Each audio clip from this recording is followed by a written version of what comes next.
It's arguably the most unprecedented of dissents stemming from the new VAT law to hit the government, and more specifically President Kenyatta.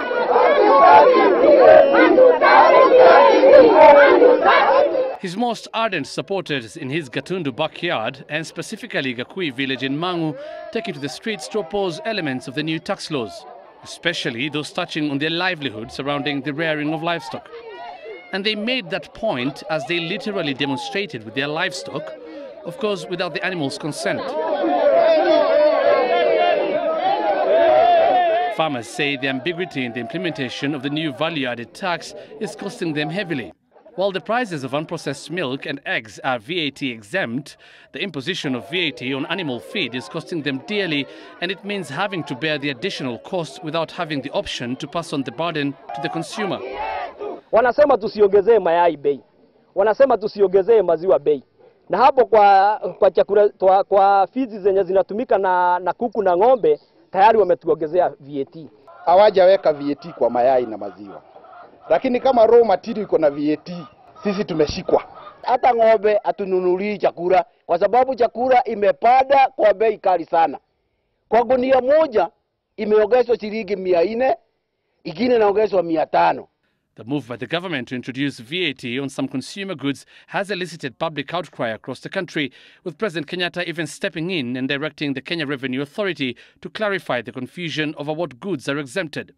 This especially after unscrupulous traders use the confusion over the list of taxable goods to exploit consumers. Basic commodities like milk, flour and bread are exempt from VAT. And I want to repeat that again. Basic commodities like milk, flour and bread are exempt from VAT.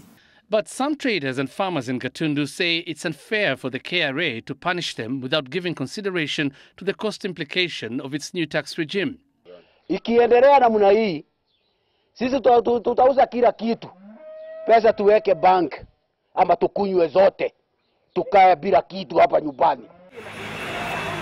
CORD has already prepared a bill to amend the VAT law, but National Assembly Speaker Justin Muturi is yet to give consent. The powers to amend a law earlier than the first 6 months since its enactment rest with the Speaker. If the Speaker agrees, then as a coalition, we will look at the kind of amendments they want to bring. Up to now, we don't know what their amendment. The Jubilee leader in the National Assembly says the only amendments they will seek to have is tax on processed milk and tour operators abolished. The coalition is, however, not committing itself on whether or not they will back the CORD-driven proposal.